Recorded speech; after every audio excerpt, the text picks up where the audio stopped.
The alien screamed into the comms. "We need extraction, we need." The voice broke with static. Then came the sound of tearing metal, a roar of fire, and one last cry. "There's no water, no hope." Dryan 6 is a silence. The Galactic Council's control room went still. Dozens of alien species watched the black screen. The last signal from Dryan 6 had ended, just like the 4 expeditions before it. Another mining team, gone. Another ship, melted by the heat. Another crew, lost to thirst. No, one spoke for several moments, then the Zorthak's ambassador stood up. His thin blue fingers tapped the table. Dryan 6 is too dangerous. Even our heat-shielded drones return half-melted. Let it go. The others nodded. No water, no atmosphere, no mercy from the twin suns. Dryan 6 was a death world. The rare mineral, Zerathium, buried under its desert surface wasn't worth it. The case was closed, or so they thought.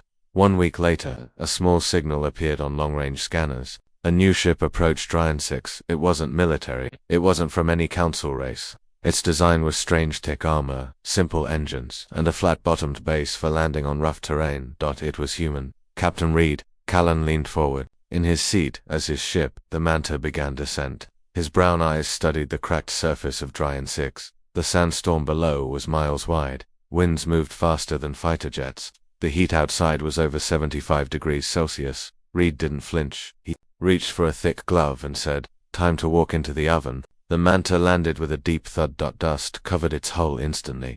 Solar winds screamed across the sand. No water, no shade, no signs of life. Just red rocks and endless burning dunes. Council observation satellites zoomed in. They couldn't believe it. The human was alone. No backup, no army, no mining crew. Just one man. Reed opened the airlock and stepped outside. First 5 minutes of hook. Reed's boots sank into scorching sand. A flash of orange light lit the horizon. The twin suns rising together. His suit beeped. Extreme temperature. Risk level, FATAL. He looked up at the sky. "Nice day for a walk," he muttered. Then he did something insane. He removed his helmet. Across the galaxy, alien observers gasped. One shouted, "He's mad." But the human didn't collapse. He took a deep breath. His custom filter mask whirred softly. The air was hot, but it worked. Reed smiled. Filter holding. Time to build. He turned and pulled a strange machine from his ship. It looked like a tall metal pod with vents, pipes, and 2 spinning arms. He dragged it into the sand and activated it. The machine hummed. Steam hissed from one side. A tiny tube filled with clear water. "What is that?" a Zarthani warlord whispered, watching from orbit. Council scientists scanned the machine. Their tech couldn't make sense of it, but the data showed the truth. The human was pulling water from the air, on a planet, with no rivers, no clouds, no hope. He was making it rain. Reed drank the water slowly. His eyes scanned the empty desert. "I'm not here to fight," he said quietly. "I'm here to live." Inside his ship, Reed activated his personal log. Day 1 on Dryan 6. No welcoming party. Good. I need time. Atmospheric humidity is low, but not zero. The condenser works enough for 1 person. Tomorrow I build the shelter. He paused. Air's dry, but not dead. This place breathes. You just have to listen. He ended the log. Outside, the desert rumbled. Far across the dunes, half buried in sand, the melted remains of the last alien mining craft lay forgotten. Far above the planet, council observers debated. Why is he here? What does he want? He'll die like the others. But some weren't so sure. The Zern diplomat leaned forward and said, "Humans don't always come to take. Sometimes, they come to prove something." Back on Dryan 6, night fell. It wasn't cold. It was worse. The heat stayed trapped in the sand like fire under glass. Reed stood beside his machine, adjusting vents, checking pressure, watching small drops of water fall into his container. Then a motion alert. His visor beeped. Something moved on the ridge. A flash of metal. A shape in the dark. Reed didn't reach for a weapon. Instead, he turned on a light and spoke into the dry night air. "If you're watching, come closer. There's enough water for 2. No reply. Just the wind. But far away, something crawled back into the shadows, watching, thinking. The next morning, the desert greeted him with sandstorms. Reed wrapped his scarf tighter, shielding his face. He dug into the earth with metal plates, placing anchors for a structure. By mid-afternoon, a half-dome of reflective material covered his condenser. Inside, the air was cooler. The machine worked, twice as fast now. Water filled his tank. He smiled. And then he placed a second cup beside his own on the council's screens. Dozens of alien eyes watched in silence. This wasn't just survival. This was something else. The Zern diplomat stood again. Send a drone, he said, as the human boiled water purified it and built his shelter. A small shadow appeared on the horizon. A broken alien craft limped through the sand, its engines failing. Its pilot, Talvak, had seen Reed's signal, and he had one goal: steal the water. Inside Reed's dome, pressure alarms beeped. Something was outside. He stepped to the hatch. A tall reptilian figure collapsed in the sand, skin cracked, lips blistered, armor blackened from heat. Reed opened the dome. Talvak tried to crawl inside. Reed didn't stop him. Instead, he lifted him gently and gave him water. Final scene cliffhanger. As Talvak drinks, his vision clears. He sees the human calm, patient, unarmed. You're not afraid of me. He see ROAKS. Reed answers simply, you're not my enemy. Outside, the storm grows. But inside the dome, the first seed of trust grows too. Talvak couldn't believe what he was seeing. He was still weak, his skin dry like cracked stone, but his mind was clearing. Inside the dome, it was cool. The air was clean, and next to him sat the human Red Callan quietly, checking wires, pipes, and gauges on the strange water-making machine. Talvak blinked hard. This is not possible, he whispered. Reed looked over and gave a short nod. It's possible. You just need the right tools and patience.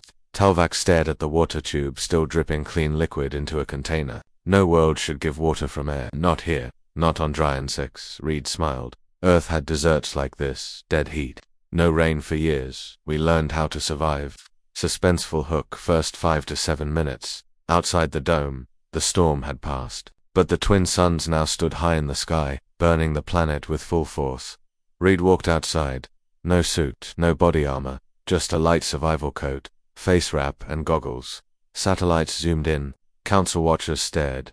The temperature was 83 degrees Celsius. No one can survive that, a Carthy observer hissed. But Reed didn't even slow down. He checked the solar panels. He adjusted the condenser vents. He dragged new heat panels into the sand to absorb thermal energy, and he didn't burn. He moved calmly, like a man on a beach. Talvak, watching from the dome, shook his head in disbelief. What are you? He whispered. Inside the dome, Reed returned and handed Talvak a small pouch. Dehydrated food. Just add a little water. Talvak accepted it slowly. Why help me? I could have stolen your machine. I could have killed you, Reed shrugged.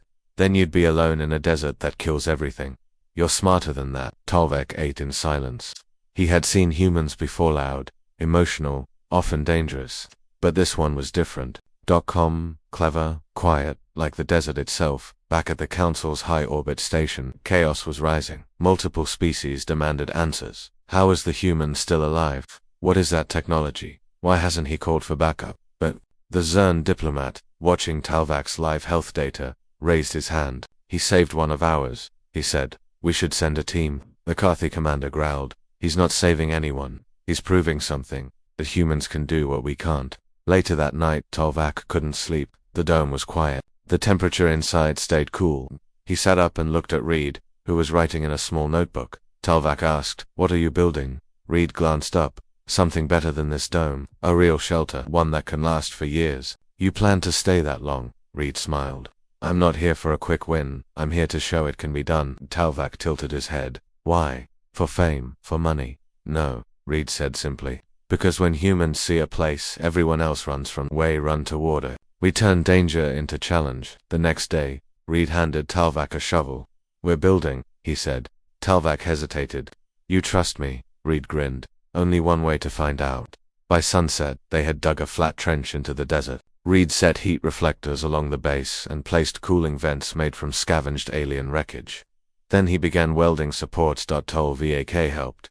He didn't understand half of what Reed was doing, but he watched, learned, and began to copy. By night, a new structure began to rise. Far across the desert, a second alien group picked up Talvak's signal. A small scavenger team. They were shocked to find he was alive. One of them, a green-skinned Mavari scout, hissed. "He must have found something." "A source," her commander grinned. "Then we'll take it." Next morning, Talvak stepped outside early. He squinted at the heat shimmer in the distance. He saw movement. 3 aliens. "Walking toward the dome company," he said. Reed didn't react. He kept adjusting a panel. "You expecting trouble?" Talvak asked. Reed finally stood and replied, "Always." The scavenger aliens arrived by noon. Their leader, a tall insectoid named Gyron, pointed at the condenser.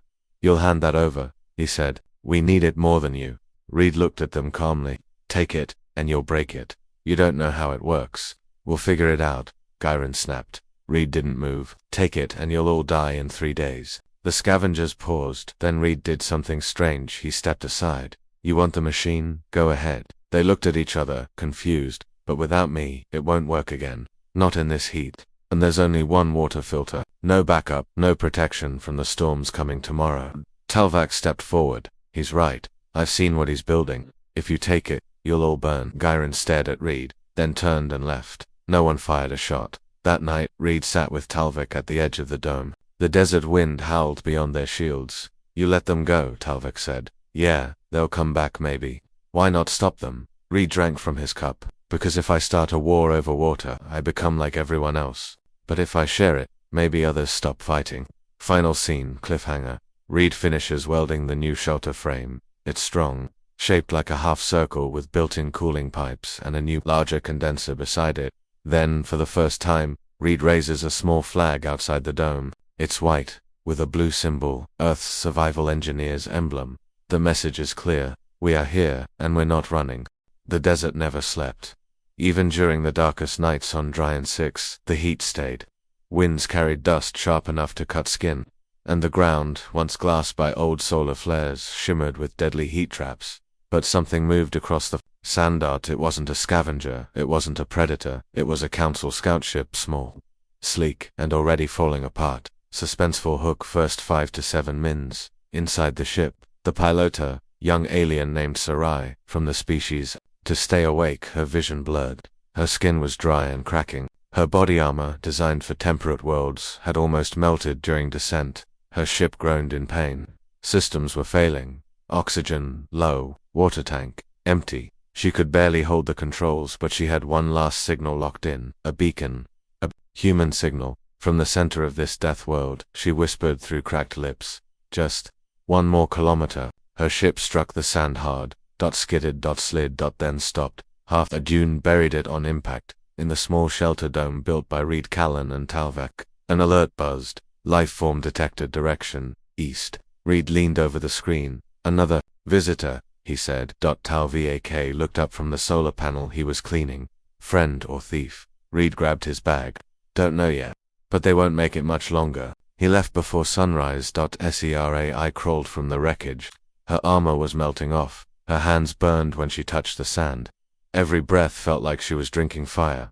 Her vision showed only flickers of light. Ahead, 2 tiny blips on her cracked HUD. She fell again. Her hand reached forward, then dropped. Darkness. She didn't hear the footsteps. She didn't feel the hands lifting her. But she woke up inside the dome. The first thing she saw was water. Real water, in a small glass tube, placed beside her cracked helmet. She grabbed it, with trembling fingers, and drank. Her body shook. She looked around. Then her eyes locked on the human. Red dot. He nodded once. "You made it," Sarai coughed. Her throat was raw. "Why help me?" Reed sat back, wiping his hands with a cloth. "Because you're not dead yet, and I want to keep it that way." Talvak added from the side. "He saved me too. You'll get used to it." Sarai stared at them. "You're building something here." Reed smiled faintly. "More than just shelter. A system, a way to live on a planet that wants to kill you every second." She looked toward the humming condenser. It gave off a soft sound like a heartbeat. Water droplets formed slowly, sliding into the collection tube. She asked. "Earth deserts," Reed said. "We've been fighting heat and thirst since we stood upright. This tech's based on deep desert survival units, modified to work with alien sand chemistry. Took me 6 years to build it." Sarai blinked. "You're an engineer." "Survival engineer," he corrected. "Not just surviving for myself. Surviving with others." Meanwhile, far away, the scavenger group Reed had warned days earlier stood watching a new sandstorm roll across the desert. Their leader Gyron hissed. "That human is creating something dangerous. Not weapons, but hope. That's worse." "Should we take the dome now?" one asked. "No, we wait. Let the storm weaken them, then we strike." Back at the dome, Sarai rested. Her body was healing with water and time. Reed gave her tools, a seat near the condenser, and a simple task. "Calibration. You want to stay," he said. "You work." Sarai was surprised, but she nodded. "I can. I've trained on Alnek ice." "Good. This isn't ice. This is fire." You'll learn fast, or you'll burn. By sunset, she had adjusted to vents, fixed a broken cable, and helped Tolvac bury new anchor rods into the sand. The second dome structure was now taller, with cooling pipes running underground, a human-engineered oasis. For the first time since the first signal from Dryan Zix was sent, 3 beings from 3 different species sat under one roof, drinking from the same water. In orbit, the Council received the report. 3 survivors. 1 dome, water generation confirmed. No violence, a Zern delegate said slowly. This is not a camp, this is a seed. Others disagreed. It's a mistake. Humans are spreading dangerous ideas. But no one could deny the truth. They were surviving together. Later that night, Sarai stepped outside the dome. She watched the stars faint behind the swirling clouds of heat and dust. The wind still burned her face, but she stood tall. Reed joined her. This planet, she said, it eats people alive. He nodded. Yeah, but it hasn't eaten me yet. She looked at him. Why do this? Why come alone? Reed was quiet for a long moment. Then he said, because someone had to prove that we could stay. Sarai asked. Stay where everyone else dies. Reed answered. Exactly. Final scene cliffhanger. A drone buzzed overhead. Reed looked up. It wasn't one of his. He grabbed his binoculars and zoomed in. It was marked with the emblem of a mercenary guild. He lowered the binoculars. Slowly they've found us, he said. Tal Vak looked up. Reed's face turned hard. People who don't want us to succeed. The storm came faster than anyone expected. Winds slammed into the desert with the force of a crash-landing ship. The sand wasn't just blowing, it was cutting like tiny blades flying through the air. And at the center of it all stood the dome. Reed, Callan, Tolvac and Sarai were inside, watching the outside world disappear under walls of dust. Suspenseful hook. First 5 to 7 minutes. Outside, lightning flashed across the sky. Dryan Zix's twin suns disappeared behind the clouds. For the first time since arriving, the heat dropped slightly, but the danger increased. Much worse. The dome shook. The wind howled like a monster. Sarai gripped a support beam. This is a death storm, Talvac shouted. Even warships don't last in this. Reed didn't move. He was on one knee, checking the dome's foundation, hands moving fast over a touchscreen. This is what I built it for, he said calmly. Just hold the supports. Above the planet, in a mercenary command ship, a group of hired killers watched the storm on screen. They were led by a towering, horned creature named Khan, leader of the Ravagers of Kale. Khan growled. The human thinks a tent will save him. His second-in-command laughed. Let the storm kill him, then we take the tech. But their sensors told a different story. The dome wasn't failing, it was adapting. As pressure increased, hidden supports rose from underground. Sand tried to bury the dome, but vents redirected the flow. Power surged to internal fans, keeping air moving. Inside the dome, the human tech held strong. Reed wiped sweat from his brow. Tolvac looked around. How did you know to build for this? Reed answered without looking up. Earth had storms too. Dust walls a mile high. One mistake, and you die. So we made shelters that learn. They flex with the wind, shift weight, breathe when air gets heavy. Sarai asked quietly. You built all this for one man? Reed looked at her and said, no, for whoever comes next. Hours passed. The storm didn't stop, but neither did the dome. Inside, it stayed cool. Water condensation slowed, but the filters worked. The lights flickered, but the power held. 3 beings from 3 worlds sat in silence and survived what no one else could. In orbit, council members received live data from the drone watching the camp. One analyst whispered, this tech, it's like it's alive. The Zern diplomat said, it's not just tech. It's human stubbornness, turned into engineering. But not everyone was impressed. The Ravagers sent a silent signal to a nearby ground team. When the storm ends, move in. Take everything. Inside the dome, Sarai looked at a sealed container marked in English. She pointed at it. What's this? Reed didn't answer right away. Then he walked over, unlocked it, and opened the case. Inside were small blue tubes. Sarai stared. Is that emergency seed packs? Reed said. Drought-resistant crops, designed to grow in Earth's harshest places. I brought them here. Tolvac blinked. You want to grow food? Here eventually, Reed said. Shelter, water, food. Once we have those 3, Dryan Zix becomes a place people can live. Sarai shook her head. That's not survival. That's colonization. Reed said nothing, but his eyes said everything. The storm finally began to fade. By sunrise, the desert was silent again, burning hot, covered in strange ridges from wind-blasted sand. Reed opened the hatch carefully. He stepped out first. The dome had held. Solar panels needed cleaning. The condenser would take a few hours to recover. But everything else survived. Except one thing. Tracks. Reed knelt in the sand. Boot prints. Heavy wide steps. Not made by Talvik or Sarai. Someone had been near the dome during the storm, watching. Someone was out there, Reed said. They know where we are now. Talvik nodded slowly. Merck's Reed's voice was quiet. Probably. Could be more. Could be worse. Back inside, Reed pulled up the dome's defense system. Just one line blinked on his screen. Unauthorized drone signal detected. Location 900 meters. Still active. Sarai moved toward the screen. I can jam it. I've done recon before. Reed handed her a module. Do it. We need to go dark. No more signals out. If they think we're weak after the storm, they'll strike. Far away, Khan and his Ravagers watched as their drone signal suddenly died. Khan slammed his fist onto the table. They found us, his second-in-command hissed. The human isn't just surviving, he's hiding secrets. Khan growled. Then it's time to take them by force. That night, Talvik couldn't sleep. He stood at the edge of the dome, staring out into the endless desert. Sarai joined him. You trust him? She asked. Talvik nodded. He saved me, gave me water, taught me how to live here. Sarai looked back at the dome. He's planning something bigger, I can feel it. Talvik smiled. Yes, and I think that scares them more than any weapon.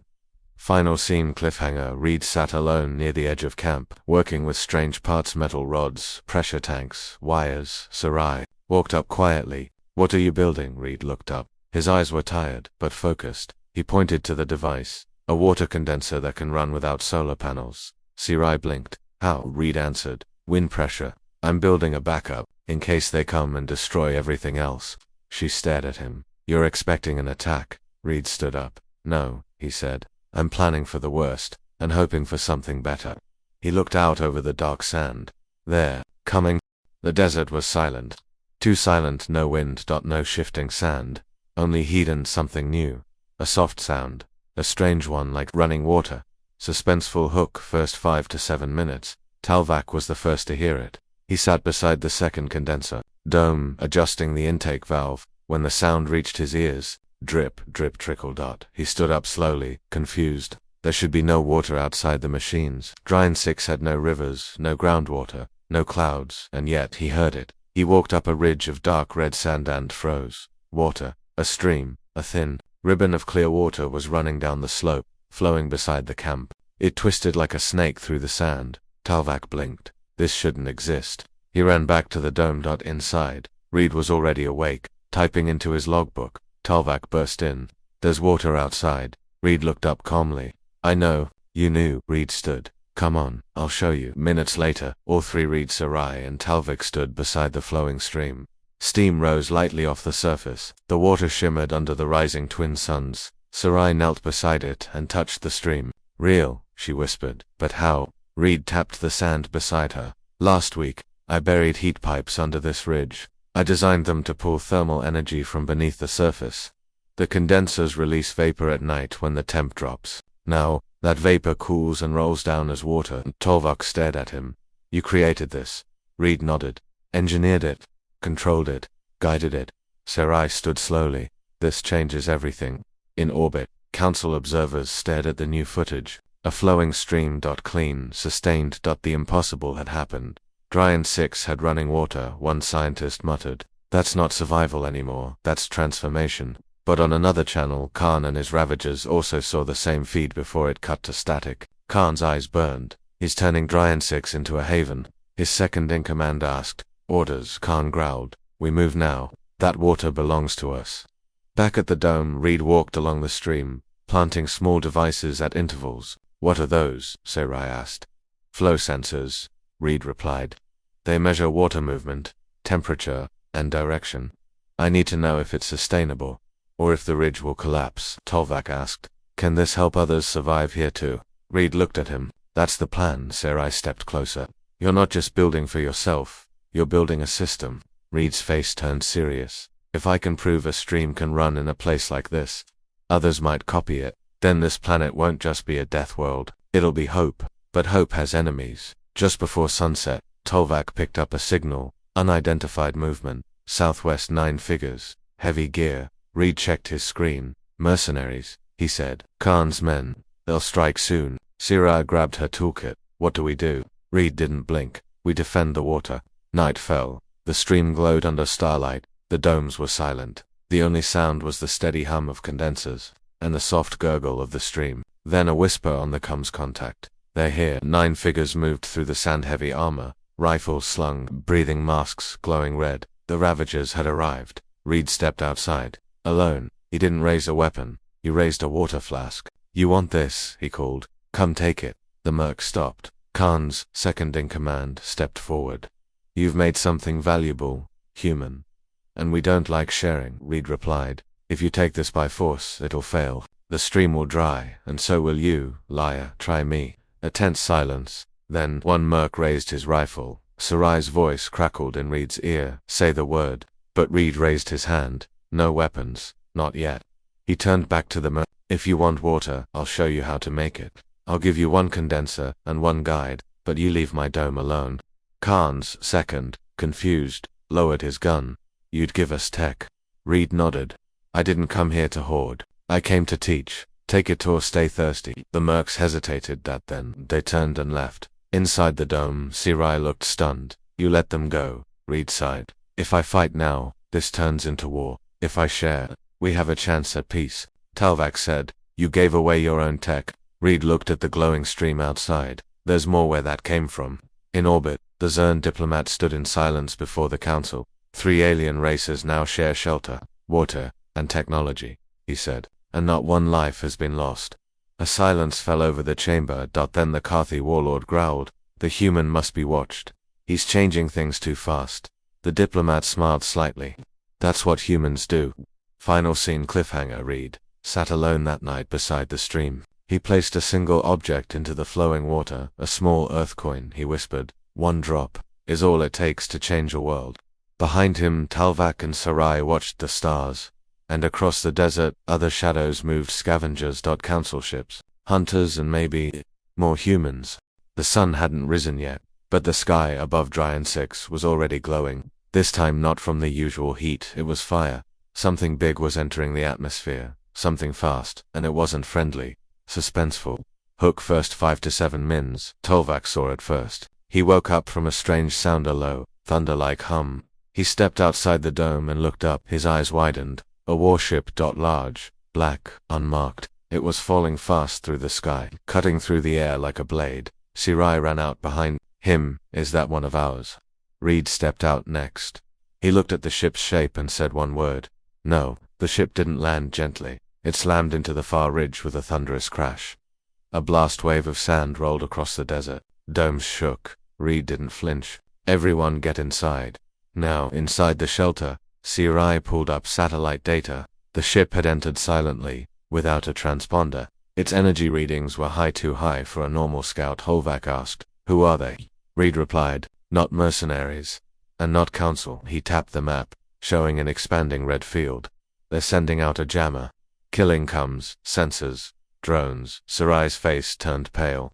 They're here to wipe us out. The reason? Simple. The stream, Reed's condenser setup had created what no one believed was possible. Natural water flow on a death world. And that meant power, control, and threat. Meanwhile, inside the enemy ship, masked soldiers received orders. Destroy the shelter. Do not take prisoners. Leave no tech standing. Back at the dome, Reed opened a locked chest. Inside were 2 devices. Sarai raised an eyebrow. Weapons. Reed shook his head. Better. 10 minutes later, sand kicked up near the dome as enemy soldiers approached, moving fast, but just before they reached the shelter, the ground beneath them collapsed. Pits opened under their feet. Not natural ones. Traps.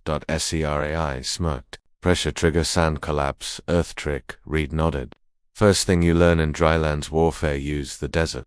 The invaders recovered quickly and regrouped. One of them fired a signal flare. Reed looked up. That's not good. From the crashed warship, a small drone launched high into the air. It locked onto the stream. Then it fired a pulse beam. The water exploded into steam. The stream dried in seconds. Reed's face turned stone cold. That was my test bed, he said softly. They just killed it, Talvik growled. They want to erase what you've made. Exactly, Reed replied. So we show them. They can't. Plan B. Reed opened a hidden hatch near the dome. It led to a long metal pipe. Sarai looked down into it. What is this? A backup condenser line, Reed said. Runs deep, under the sand. I never turned it on. Until now. He flipped a switch, far away, at a lower point in the desert. A small vent opened and water vapor began rising again. You see, Reed said quietly, you can kill one stream, but I've planted 6. Tolvac looked amazed. Sera, I whispered. You're not building a camp, you're building a network. Back near the ridge, the enemy realized what was happening. The commander barked, destroy all terrain in a 1-kilometer radius. Soldiers began planting charges. Reed acted fast. He opened another chest and pulled out a device shaped like a metal flower. He threw it into the sand and pressed a button. The flower opened and unleashed a cloud of smoke that spread wide. And lo, confusing sensors and drones. Reed turned to Tolvac. Go to the backup site. Save the second stream. He turned to Sarai. You stay here. Defend the dome. Sarai looked unsure. What about you? Reed strapped on his tool belt and walked toward the smoke. I'm going to say hello. Moments later, the enemy soldiers saw a shape walking through the dust. One aimed his rifle. Stop or we fire. Reed didn't stop. He walked up to them. Slowly, hands empty, he said, loud and clear, you don't understand what you're doing. The leader stepped forward. We understand just fine. You're destabilizing everything. No water should exist here, no alliances, no peace. You're creating risk, Reed answered. No, I'm creating life. Then he tossed a small device into the air. It popped blinding flash. When the light faded, Reed was gone. Back at the dome, Sarai watched the sensors. All charges deactivated, she said in shock. He used an EMP scrambler. Tolvac, voice came through from the other end. A second stream is safe. Water flow rising again. Reed's voice followed after. And I just dropped a beacon. Let the whole galaxy see what happens when you try to erase hope. In orbit, Council feeds lit up. New images showed enemy soldiers fleeing, blinded by sand and steam from underground vents. The Ravagers were confused. Other ships were now watching. The Council had no choice. They called an emergency session. Reed returned to the dome. Burn marks on his jacket, dust in his hair, but he smiled. Next time, Sarai said, handing him water, remind me not to question your plans. Reed raised the cup to streams and stubbornness, Tolvac added, and to a human who fights with smoke and sand. They all laughed. For a moment, the desert felt alive. Final scene cliffhanger. Reed stepped outside. As the twin suns rose again, he looked toward the horizon. 5 different ships were now landing. Some Council, some unknown. Sarai stood beside him. Who are they? Reed didn't answer at first. Then he said, the world is watching now. They saw water flow on a dead planet. He looked at her. Let's give them something even harder to believe. Dryan 6 had changed. What once was a silent, burning graveyard was now the galaxy's loudest rumor. Ships were landing. Scouts were watching. Scouts were watching. And from the sands where only death once lived, something new had begun. Unity. Suspenseful hook first. 5 to 7 minutes, 3 ships descended together, 1 Sathani, 1 Alnek, and 1 human support craft. Each carried supplies. Each came from groups that once refused to share anything, not knowledge, not tech, not even air. They came to learn. To survive. And, maybe, to join. Inside the shelter dome, Red Callan watched the landings on a small cracked screen. Tolvac stood beside him. Did you really think they'd come? Reed didn't answer. Instead, he stepped outside, boots crunching over sun-baked sand, and walked straight toward the newly arrived delegates. He said nothing, just stood before them, arms crossed, the wind pulling at his scarf. Sarai joined him. The silence stretched then. The Zarthani stepped forward and spoke in a dry voice. You've done something dangerous here, human, Reed replied. Good, means it matters. Inside the camp, the scene had changed. What began as 1 human dome and a machine was now 4 structures. 3 condensers, 2 shelters, 1 underground tunnel system forming. The second stream was flowing strong, and every visitor could feel it. Dryan 6 was no longer a place to die, it was becoming a place to build. In the command room, Sarai displayed live readings. Atmosphere shows trace changes, heat levels dropping by 0.02 degrees per cycle. Reed's systems are slowly cooling the planet. The Alnek scientist blinked. He's not just surviving, he's terraforming, but outside the camp walls. Danger still walked. Khan and his broken mercenary force had not left the system. They watched the new alliance with hatred. Khan whispered to his crew, if the Council accepts this, humans will take every desert world in the sector, will be forgotten. His second-in-command snarled, Then we burn the desert before they claim it. Back at the dome, Reed called a meeting. Representatives from 6 species now stood together under one roof. No guards, no translators, just truth. Reed stood in front of them and placed a cup of water on the table. This, he said, is the one thing none of you could find on Dryan 6. He let that hang in the air. Now we have it together. Sarai added, we've proven the planet can support more than machines. It can support life, colonies, trade. Talvak stepped forward. But only if we protect what's been made here. One Zarthani nodded slowly. Then we form a pact. The Desert Alliance. 6 signatures. One goal. To protect Dryan 6 as a living experiment in cooperation. To make it the first planet where enemies drank the same water and didn't kill each other over it. Reed walked back outside. Exhausted. Serai joined him. You think it will hold? She asked. Reed sighed. I don't know. But now they're not just fighting the heat. They're fighting themselves, their fear, their pride. He paused. And fear doesn't last long in the sun. But trouble was coming. A council satellite picked up movement missile silos being armed beneath the crash site where Khan's ship fell. One tech whispered, they're going to level the camp. The council sent a warning message. But it was already too late. Khan's forces launched 3 high-speed missiles toward the water site. Not at people but at the stream itself. The heart of Reed's system. Sarai saw them on the scanner. Incoming. Reed didn't panic. He turned to Talvak. Activate the sand mirrors. Talvak ran. Hidden across the desert were dozens of small, half-buried plates. Reed had built them in secret. Each one had just one job, reflect light and heat. Talvak triggered them. In seconds, the area around the stream lit up like a star-blinding light, bouncing heat and energy wildly. 2 of the 3 missiles lost lock and detonated. Mid-air. The third missed the stream. Bare land hit the sand nearby, carving a crater. Water splashed. Dust flew. But the stream still flowed. Inside the dome, the Alliance members stared at Reed. The Alnec captain asked, how many defenses have you built? Reed answered, enough to protect what matters.